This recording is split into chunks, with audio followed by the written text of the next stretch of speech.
ইলু কোরআনের মাহফিল, ইলু হাদিসের মাহফিল। الحمدلله نحمده ونستعينه ونستغفره ونؤمن به ونتوكل عليه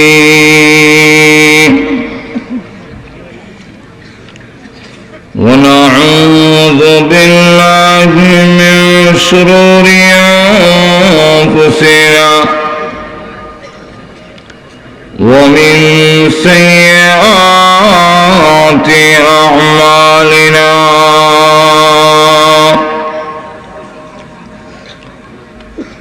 من يهده الله فلا مضل له ومن يضلله فلا هادي له ونشهد أن لا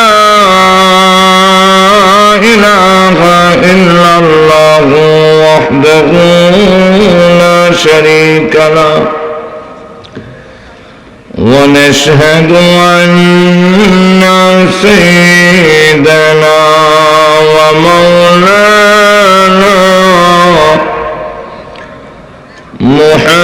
محمدا عبده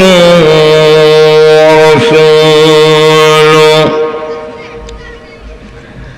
الذي أرسل إلى الناس كافة بشيرا ونذيرا وداعيا إلى الله بإذنه وسراجا منيرا أما بعد فقد قال الله تعالى في كلامه المجيد وفرقانه الحميد أعوذ بالله من الشيطان الرجيم بسم الله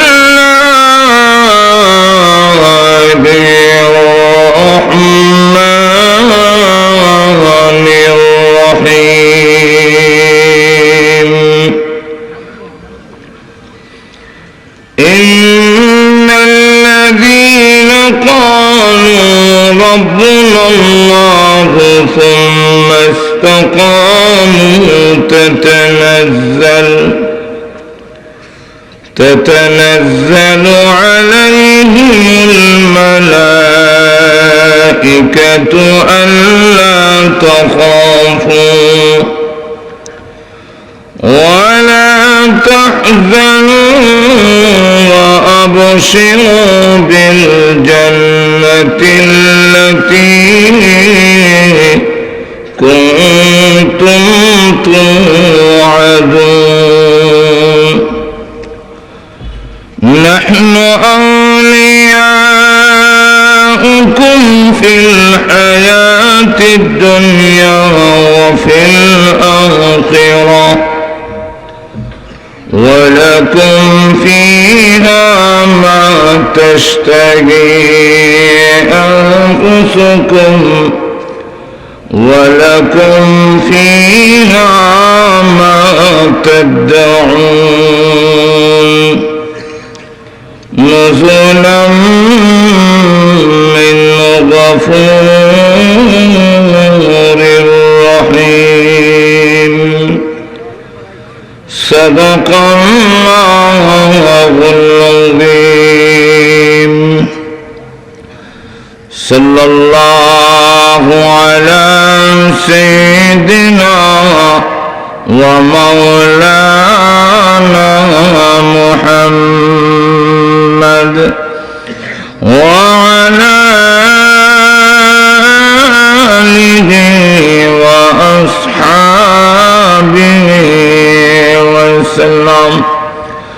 صلى الله على سيدنا ومولانا محمد وعلى آله وأصحابه وسلم بلغ العلا بكماله كشف الدجى بجماله حسنت جميع خصاله صلوا عليه একতা যুব সংস্থার উদ্যোগে আয়োজিত 17তম পবিত্র তাফসীরুল কোরআন মাহফিলে অত্যন্ত শ্রদ্ধেভাজন সভাপতি মুআজ্জাজ মুকাররম উলামায়ে কেরাম, উপস্থিত সমবেত প্রাণপ্রিয় মুসলমান ভাইয়েরা, পর্দার অন্তরালে অবস্থানরত অত্যন্ত শ্রদ্ধেয় মা বোনেরা, সর্বপ্রথমে মহান আল্লাহ রাব্বুল আলামিনের দরবারে অসংখ্য গণিত শুকর আদায় করছি, যিনি অত্যন্ত দয়া করে বিভিন্ন বাধা প্রতিকূলতা উপেক্ষা করে কোরআন হাদিসের আলোচনা শোনার জন্যে আজকের এই মাহফিলে আমাদেরকে শরীক হওয়ার তৌফিক দান করেছেন। এই জন্য শুকর আদায় করছি আলহামদুলিল্লাহ। আমাকে আজকের বিষয় দেওয়া হয়েছে ঈমানের সাথে মৃত্যু, এই ব্যাপারে আলোচনা করার জন্যে। তাই আমি আপনাদের সামনে পবিত্র কোরআন শরীফের হামিম সাজদা এই সূরার কয়েকখানা আয়াতি কারিমা তেলাওয়াত করেছি। প্রথমে এই আয়াতের মধ্যে ঈমান এবং ঈমানের উপরে ইস্তেকামত, ঈমানের উপরে অবিচল অটল অনড় থাকা, এর উপরে অটল অচল থাকতে পারলেই ঈমানের সাথে মৃত্যু হবে বলে মহান আল্লাহ পাক তার সুসংবাদও শেষে পেশ করেছেন। আগে আসুন আয়াতের শান নজুল বুঝি, তারপরে বাকি আলোচনা শুনতে সুবিধা হবে। এই আয়াতের শান নজুল হলো, ইহুদিরা বলতো আল্লাহু রাব্বুনা ওয়াল উযাইর ইবনুল্লাহ, আল্লাহ আমাদের রব। রবের ব্যাখ্যাটা একটু পরে দেব। ইহুদিরাও বলতো আল্লাহ আমাদের রব, কিন্তু পাশাপাশি আবার বলতো উযাইর আলাইহিস সালাম আল্লাহর ছেলে। আল্লাহর ছেলে মেয়ে আছে তো, তাহলে ঈমানের উপরে রুবুবিয়তের উপরে রয়েছে না। খ্রিস্টানরা বলতো আল্লাহু রাব্বুনা ওয়াল মাসীহু ইবনুল্লাহ, আল্লাহ আমাদের রব। তারাও আল্লাহকে রব স্বীকার করে, কিন্তু পাশাপাশি আবার এই কথা বলে যে উযাইর আলাইহিস সালাম আল্লাহর ছেলে, আর ঈসা আলাইহিস সালাম আল্লাহর ছেলে। মুশরিকরা বলতো, তারাও স্বীকার করে আল্লাহ আমাদের রব। আল্লাহু রাব্বুনা ওয়াল মালাইকাতু বানাতুল্লাহ, আল্লাহ হলেন আমাদের রব। আর পাশাপাশি আবার বলে সব ফেরেশতারা হলো আল্লাহর মেয়ে, আল্লাহর হুরি। তাহলে প্রথম যেভাবে বলল আল্লাহ আমাদের রব, শেষের অংশের বক্তব্যের দ্বারা বোঝা যায় রুবুবিয়তের উপরে তারা নাই। আল্লাহ যে রব, আল্লাহর রুবুবিয়তের উপরে অটল অচল থাকা, থেকে তোমার বিচ্যুতি যেন না ঘটে। আমরা অনেকে আছি আল্লাহকে রব বলি, আবার রাসূল সাল্লাল্লাহু আলাইহি সাল্লামকে আল্লাহর অংশ সাবিত প্রমাণ করার জন্য চেষ্টা করি। তাহলে বোঝা গেল এই বিষয়গুলোরে আল্লাহকে রব মানে, কিন্তু আল্লাহর রুবুবিয়তের উপরে আমরা অটল অচল থাকি না। তো রব কাকে বলে? রবের আবিধানিক অর্থ হইল যার যতটুকু প্রয়োজন ততটুকু চাওয়ার আগে যিনি ব্যবস্থা করেন তাকে রব বলা। যার যতটুকু দরকার ততটুকু চাওয়ার আগে যিনি ব্যবস্থা করেন তিনি হলেন রব। পৃথিবীর প্রেসিডেন্ট থেকে দইরা, মা বাপ থেকে দইরা প্রত্যেকেই চাহিদা পূরণ করে, চাওয়ার আগে না, চাওয়ার পরে। আপনারা আমার মাত বুঝুন কেন? আল্লাহ জানেন, বুঝেন তো আপনারা? তো বুঝলে কিছু হা না কইবেন তো।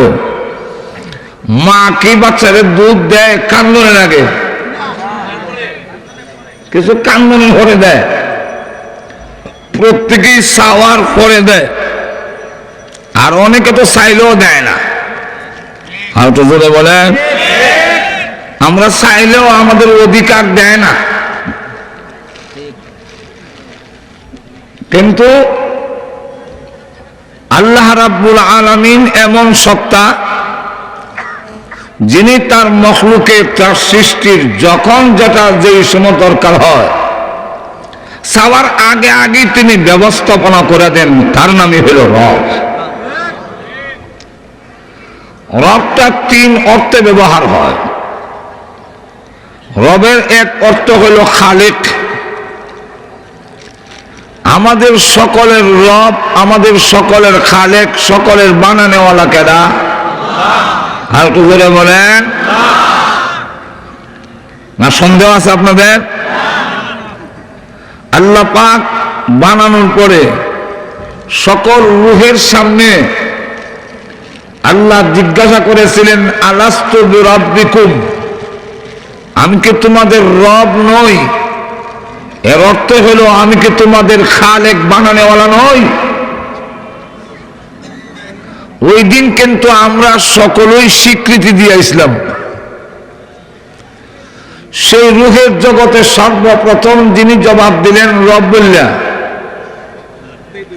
তিনি ছিলেন, সেই রূহের নাম ছিল রূহে মুহাম্মদী সাল্লাল্লাহু আলাইহি ওয়াসাল্লাম। রসুলের রূহ মুবারক সর্বপ্রথম জবাব দিলেন বালা কইয়া। রসুলের জবাব শুনিয়া সমস্ত নবীদের রূহ জবাব দিল। সমস্ত নবীদের রূহ জবাব শুনিয়া সাহাবাই কেরামের রূহ জবাব দিল। এইভাবে সকলেই জবাব দিল যে আপনি আমাদের বানানেওয়ালা। এই হলো রবের এক অর্থ, এক অর্থে ব্যবহার হয়। দুই নম্বর আর এক অর্থে ব্যবহার হয়, রব অর্থ লালন পালনকারী। আমাদের সকলের লালন পালনকারীকে আল্লাহ রাব্বুল আলামিন আমাদের সকল লালন পালনের ব্যবস্থা তিনিই করেন। তিন নম্বরটা হইল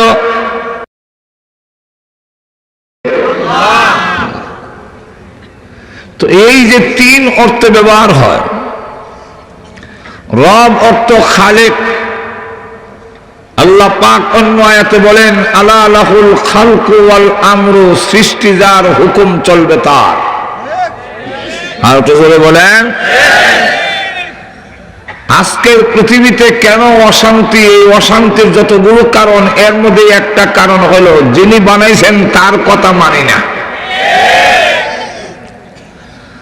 যিনি বানাইছেন তার কথা না মানলে শান্তির আশা করা যায় না।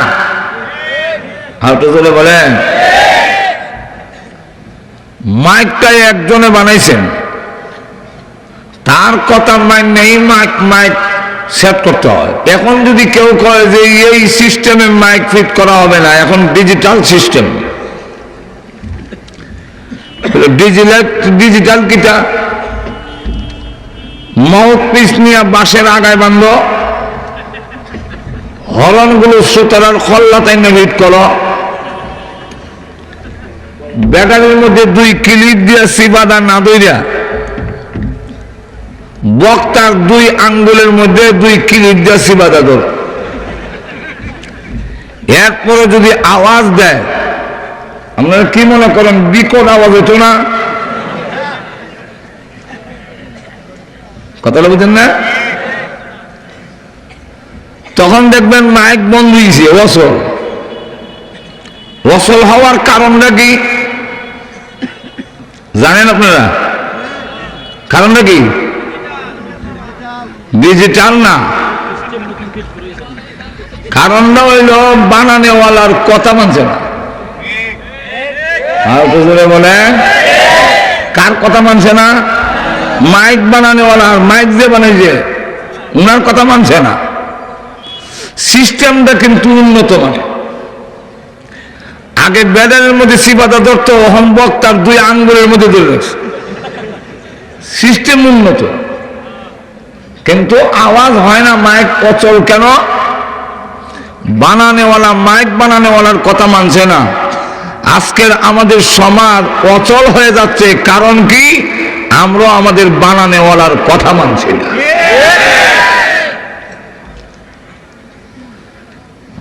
রব অর্থ হইল লালন পালনকারী। আল্লাহ রাব্বুল আলামিন বলেন, যেহেতু তোমরা আমার ইবাদত করবে, আমার গোলামি করবে, সুতরাং তোমাদের সকল কিছুর ব্যবস্থাপনা করে দেওয়ার দায়িত্ব আমার। আল্লাহ রাব্বুল আলামিন জানায়া দিলেন যে আমার সাথে যে ওয়াদা করছো, আমি বলছি আলাস্তু বিরাব্বিকুম, তোমরা সকলেই বলে ফেললে বালা, আপনি আমাদের রব, আপনি আমাদের বানানেওয়ালা, আপনি আমাদের মালিক, আপনি আমাদের লালন পালনকারী। এই যে বললে, এই কথার উপরে কিন্তু অটল অচল থাকতে হবে। যদি অটল অচল থাকতে পারো, তাহলে প্রথম নম্বর হলো দুনিয়ার জীবনে তোমাদের যা কিছু লাগে সকল ব্যবস্থাপনা আমি করব,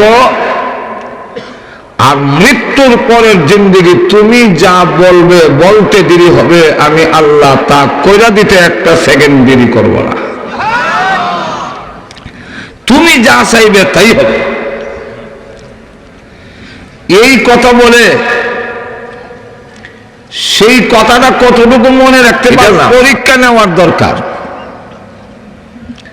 তাই মহান আল্লাহ রাব্বুল আলামিন পৃথিবী নামক এই পরীক্ষার হলে আমাদেরকে ছেড়ে দিলেন। আমরা এখন পরীক্ষার হলে আছি।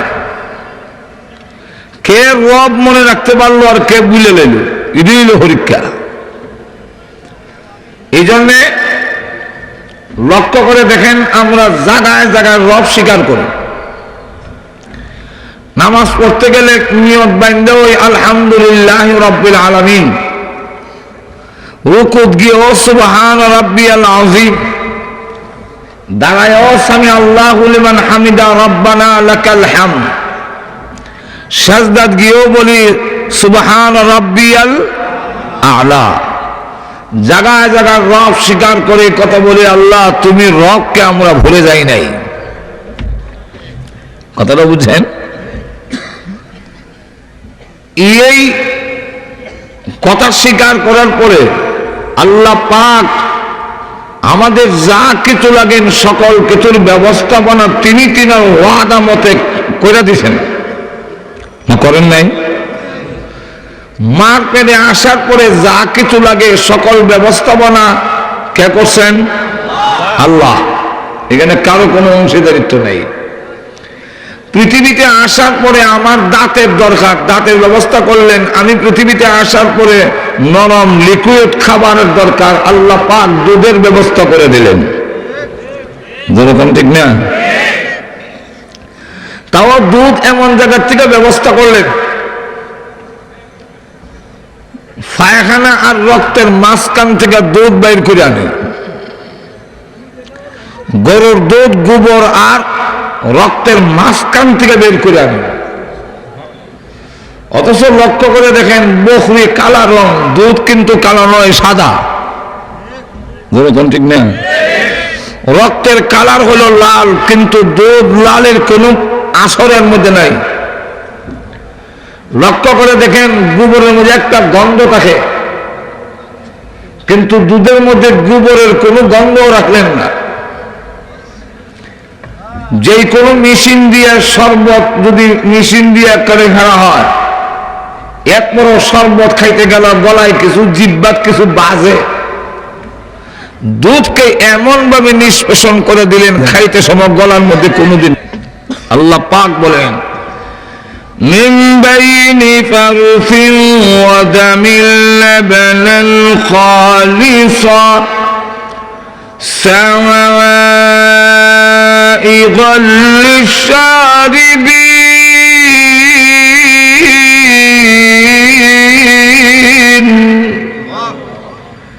আল্লাহ দুধ আর গোবরের মাঝখানে রাখেন কেন? মার বুকের মধ্যে গাভীর উলনের মধ্যে দুধ রাখে না কেন? বুকের মধ্যে দুধ নাই।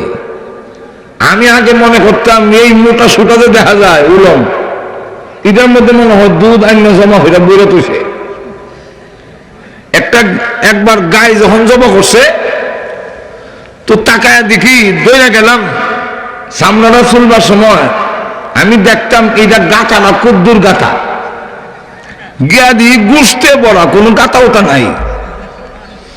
উলনটা যে উষা দেখা যায়, এই উষা কিন্তু গুছতে বড়া, গাঁথা নাই।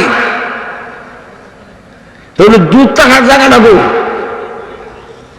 দুধ থাকার কোনো জায়গা নাই।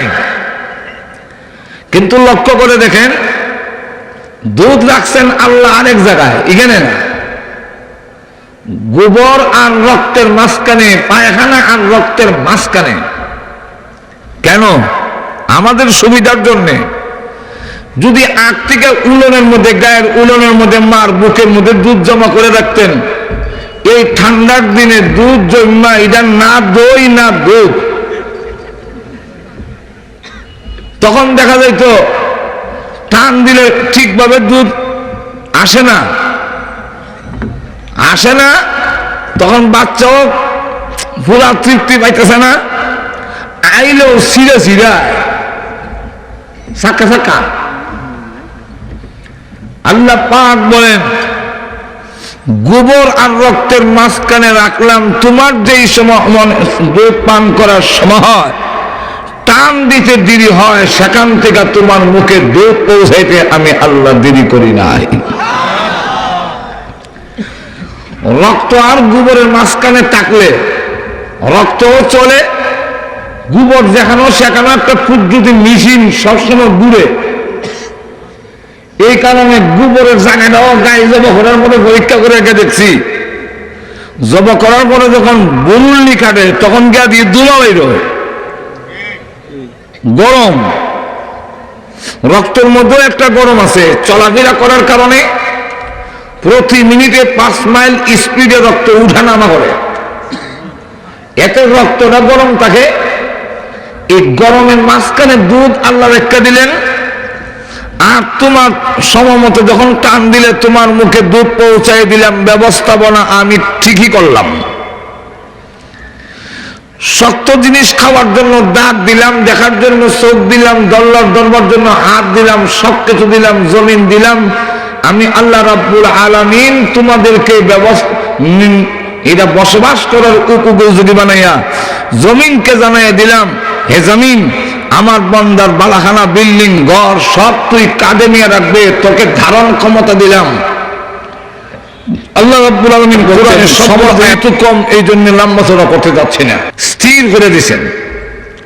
আর এক আয়াতে বলেন আলাম নাজআলিল আরদা মিহাদা আই ফিরাশা, এই জমিনকে আমি আল্লাহ তোমাদের জন্য বিছনা বানিয়ে দিয়েছি।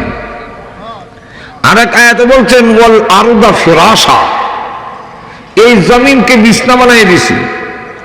বিছনার ব্যাখ্যায় তাফসীরে জালালাইনে লেখেন বিছনা বানাইছি মানে এর অর্থ হলো এমন শক্ত বানাই নাই যে সাবুলদা হারাইও ছিদ্র করা যায় না, এমন নরম বানাই নাই যে নরমের কারণে তোমরা বাজারে যেতে গেলে সড়কের মধ্যে এক একজন এক এক জায়গা মাটির মধ্যে ঢুকিয়া নরম হওয়ার কারণে ঢুকে গেছো। আর সবির আলী আটকিছে এখানে, দবির আলী আরেক কানো, নসির আলী আরেক কানো, একজন আর বন্ধে ডাকে। কথাটা বুঝছেন না? মাঝে মাঝে আল্লাহ আমাদের বুঝার জন্যে আমাদের দেহের মধ্যে নিদর্শন রেখে দিয়েছেন। সমস্ত শরীরের কভারটা ছিল নৌকের কভারের মতো প্রথম, কিন্তু এই নৌকের কভার থাকলে আরাম বলতে কিচ্ছুই বোঝা যায় না। তাই এই কভারটারে পরিবর্তন করে দিয়ে স্মল, একবারে আরামদায়ক মোলায়েম একটা কভার, চামড়া নামক কভার দিয়ে দিলেন। সমস্ত কভার সহ আঙ্গুলের মাথায় নখ রেখে দিলেন। কেন? এটা দেখে যেন তোমরা আমি আল্লাহর রবকে ভুলে না যাও। জমিনের মধ্যে লক্ষ্য করে দেখেন, জমিনের মধ্যে এমন কিছু জায়গা রেখে দিলেন যেখানে পাহাড়, পাথরের পাহাড়, সব উল্টা ভাবেও সহজে ভাঙা যায় না। এখানে বিল্ডিং করবেন কিভাবে? আবার এমন কিছু জায়গা রয়ে গেছে, আপনারা দেখছেন কিনা, আমাদের এলাকার কাছে ইন্ডিয়ার বর্ডারের সাইডে মনতলা কাশিমনগর একটা রেল স্টেশন বলে, ওই এলাকা দিয়ে কিছু জমিন এমন আছে খুব নরম, ফাড়া দিলেই ঢুকে যায়। এরকম মাটির মধ্যে আমি নিজেও আটকেছি, তো এই ফাও আডু পর্যন্ত, কোমর পর্যন্ত চলে যায়। তো কয়েকজনে গিয়া বাস ফলায় আল্লাহ রেখে দিচ্ছেন। সব জমিন যদি রমিত, সব জমিন যদি পাহাড় পাথর হইত, তাহলে তোমাদের জন্য অসুবিধা হইত। তাই আমি আল্লাহ এই জমিনকে তোমাদের জন্য বিছনা বানিয়ে দিলাম। আরেক আয়াতে বলেন, আলাম নাজআলিল আরদা কিফাতা, এই জমিনকে আমি আল্লাহ তোমাদের জন্য কি ধারণকারিণী হিসেবে বানাইনি?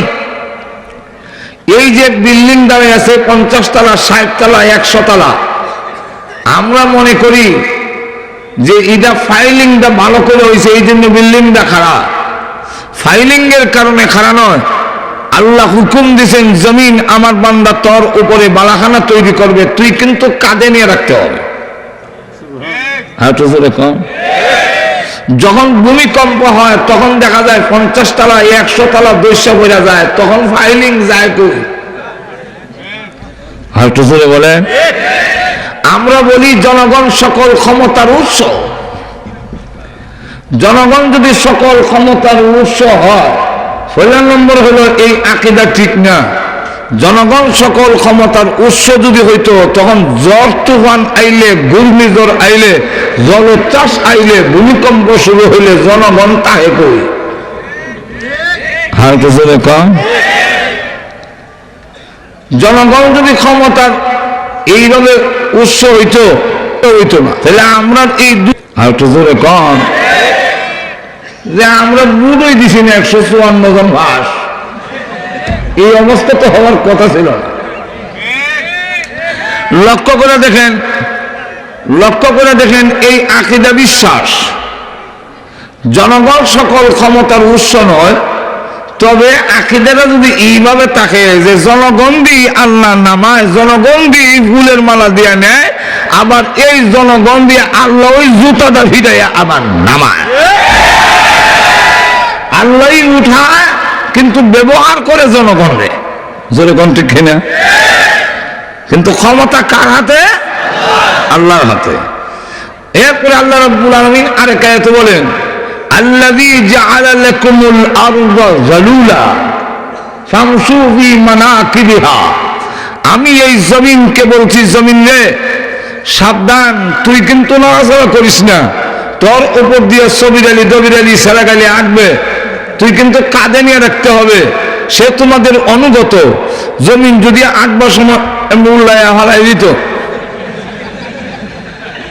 যেরকম ঠিক না, তুমি তার কাঁধের উপরে চলো গেল। এই আর কি বলে, আমার বান্দা গুনাহ করবে, আমার বান্দা যদি খুন করেও লাশ তোর মধ্যে নিয়ে গাটায় রাখে, গর্ত করে দাফন করে ফেলে, তুই কিন্তু কথা বলবি না।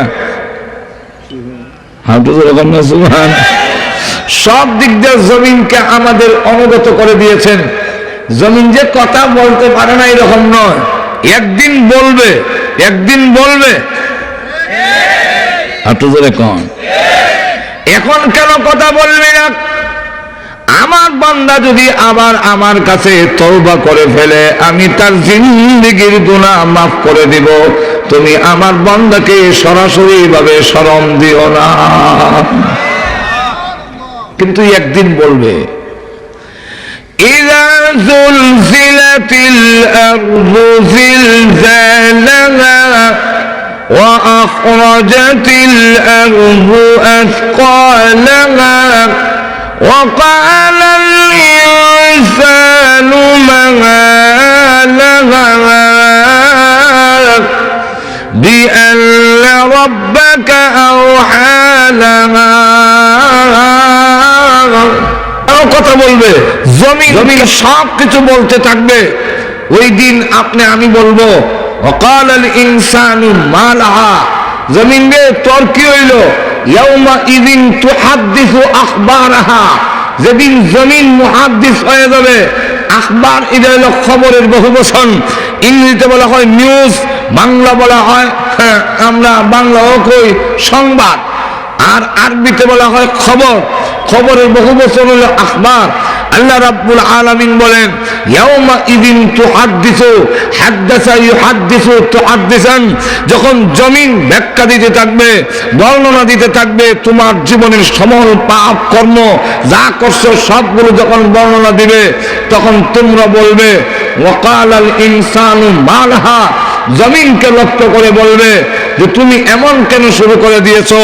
আল্লাহ পাক তার কারণ বয়ান করেন বি আন্না রাব্বাকা আওহা লাহা, হে রাসূল তার কারণ হলো আপনার রব তাকে হুকুম দিয়েছে বি আন্না রাব্বাকা আওহা লাহা, জমিনকে কথা বলার জন্য অনুমতি দিয়ে ফেলেছে।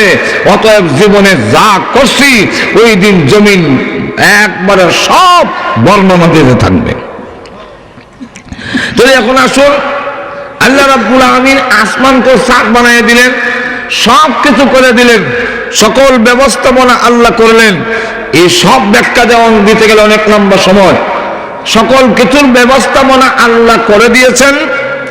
এখন আমাদের বাকি রইল যে মহান আল্লাহর সাথে যে ওয়াদা দিয়েছি, আল্লাহ আপনি আমাদের রব, এই রুবুবিয়তের উপরে তুমি কতটুকু বিশ্বাস করলে এবং তার উপরে কতটুকু অচল রইলে, তার উপরে তুমি কি পরিমাণ অবিচল খাড়া রইলে, তোমাকে এখান থেকে সরাবার জন্যে একবারে এমন ধাক্কা আসবে যেই ধাক্কা তুমি টিকা কঠিন হয়ে যাবে।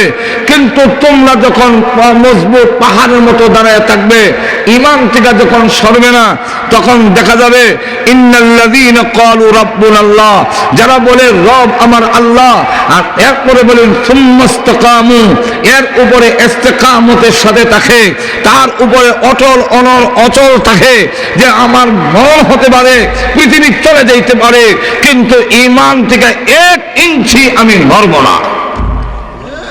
জোরে কোন ঠিক কিনা? আরো জোরে বলেন।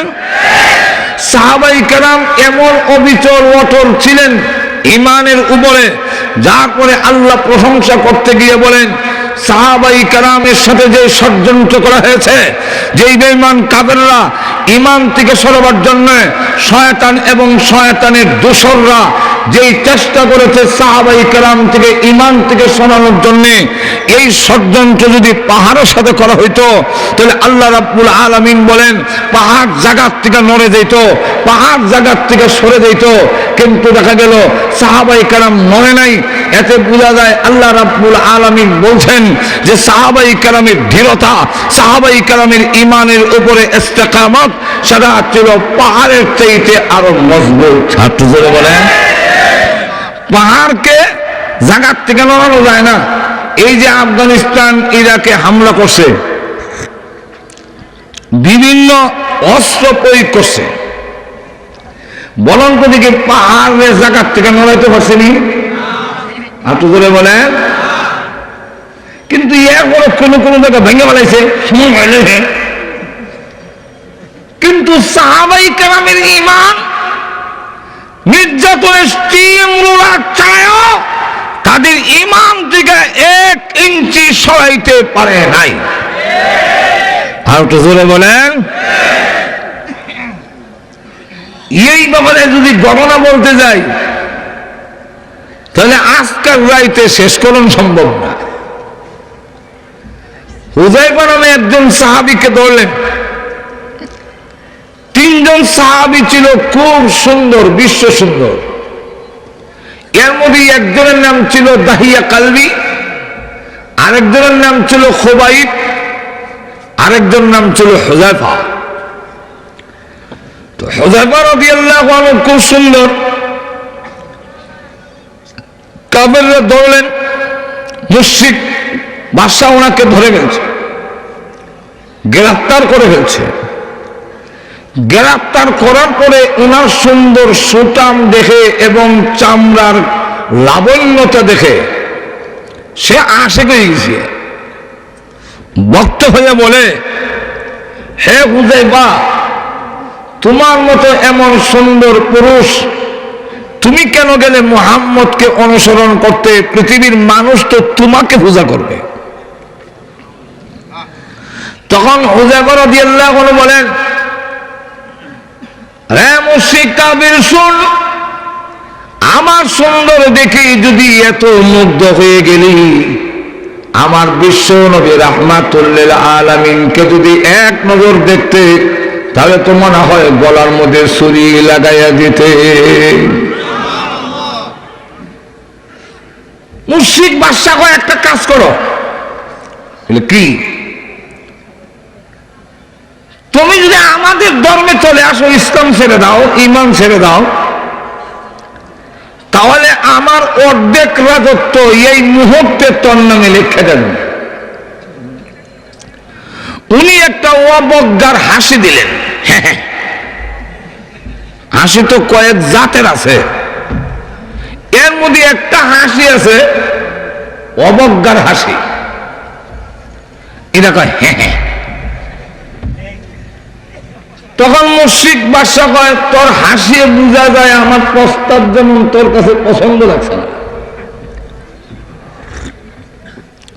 হুযায়ফা রাদিয়াল্লাহু আনহু বলেন, পছন্দ লাগবে কিভাবে বলো? তুমি বলছো আমার ঈমান ছেড়ে দিলে তোমার রাজত্বের অর্ধেক আমাকে দিবে, আর রাসূল বলছেন ঈমান নিয়ে মরতে পারলে কমের পক্ষে 10টা পৃথিবীর সমান জান্নাত দিবে। কোন পাগল আছে এত বড় না ছেড়ে দিয়ে জানি তো কয়েছে। তো আমার একটা মাত্র মেয়ে, এই মেয়ে বিয়া দিন, আর পরবর্তীতে আমার মেয়ে হবে না।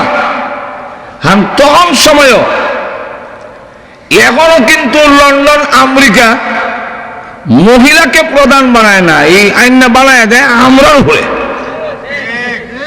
আর একটু ধরে কম, আমের লোক প্রধান হলে সমস্যা আছে। কেন? তাদের মধ্যে এক গুয়ামির একটা দোষ জন্মগত ভাবে আল্লাহ দেয়া দিছে। এক গুয়া তাহে এক গুয়া জিদি দেখবেন, দুইজন মহিলা জোর লাগলে কোমর কাপড় বান্ধা এক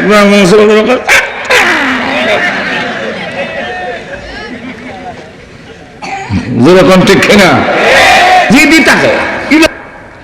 আগের সিস্টেম মহিলা প্রধান হইতো, এই সিস্টেম ছিল না।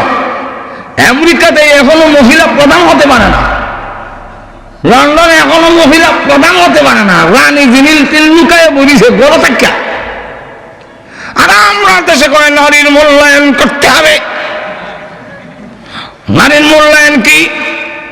কোরের বারিন্দায় পিটাইয়া একবারে হুতায় তৈরা নারীর মূল্যায়ন করা হয়েছে।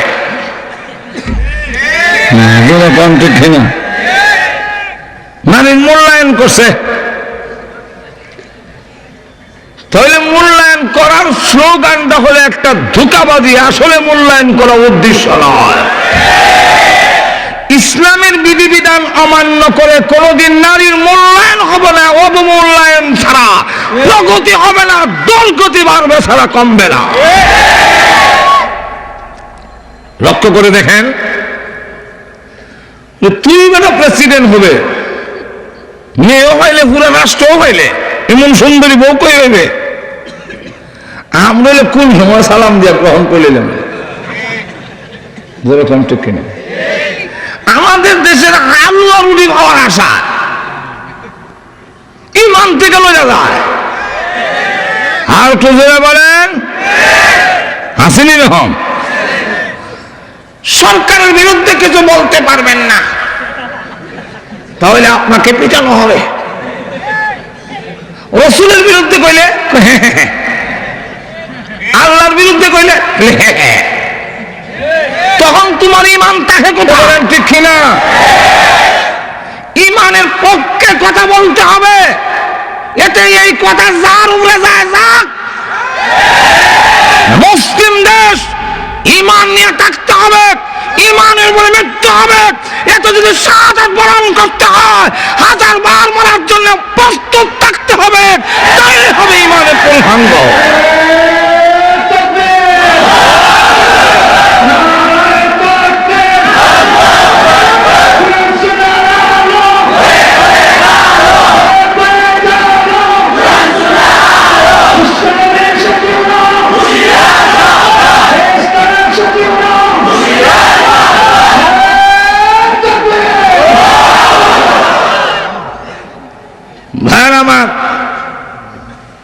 ইসলাম বলছে রাষ্ট্রপ্রধানও যদি ভুল করে লোকমা দেওয়ার অধিকার জনগণেরও আছে।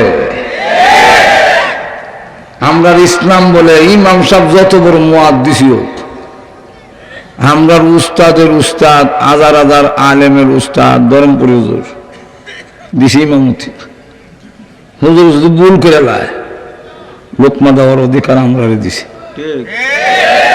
হার একটু জোরে কম। উনি বড় হুজুর যা ইচ্ছা তাই নামাজ পড়বেন, আর আমরা আলে মাজুরে কম। ঠিক কিনা? লুকমা দেওয়ার সিস্টেম লাগছে, ইমামও ভুল করতে পারে। আর একটু ধরে বলেন, একবার আমাদের ব্রাহ্মণবাড়িয়ার ডিসি সাহেব নৌকা বাইজ দিছে, তিতাসে নৌকা বাইজ করতে যেতে চাও, লিফলেট বের করছে ফখর বাঙ্গাল, আরেক লিফলেট বের করে মাইক বের করছে নৌকা বাইজ হারাম। কোন মুসলমান নৌকা বাইজে অংশগ্রহণ করবে না। দিছে এটা কোন মূল্য রে? আমার বিরুদ্ধে মাইক বের করে নিয়েছে, 2জন লোক পাঠাইছে মাদ্রাসায়, ডিসি সাহেব আপনাকে ডাকছেন। হুজুর বললেন আমি এখন ক্লাস করছি, ক্লাস সেরে তারপরে ক্লাস সেরা আসর নামাজ পড়া গেলেন। কয়েকজন ছাত্র গিয়া ডিসির বাংলার এখানে দাঁড়িয়েছেন, না জানি হুজুর আজকে কোন গ্রেফতার করে। ডিসি সাহেবের সাথে হুজুর কি আলোচনা করলেন, করতে করতে মাগরিবের টাইম হয়ে গেছে। হুজুর বের হয়ে দেখেন কয়েকজন ছাত্র গেই দেখা রাখলে আজান দাও, আজান দিছে, এখানে নামাজ জমা শুরু হয়ে গেছে। তিনি জমা শুরু হওয়ার আগে বললেন ডিসি সাহেবকে বলেন নামাজে আসার জন্য। ডিসি সাহেব নামাজে আসলো। আল্লাহর কি মসজিদ ফখর বাঙ্গাল রহমতুল্লাহ ইমাম, কিন্তু এদিন ভুল করে নিয়েছে, বই তো আছেন না, বই খারে যেতে কথা। এমন সব পিছিয়ে যে ডিসি সাহেব তিনি লুকমা দিয়েছেন। সুবহানাল্লাহ, সুবহানাল্লাহ ভাইয়া যেরকম ঠিক কিনা?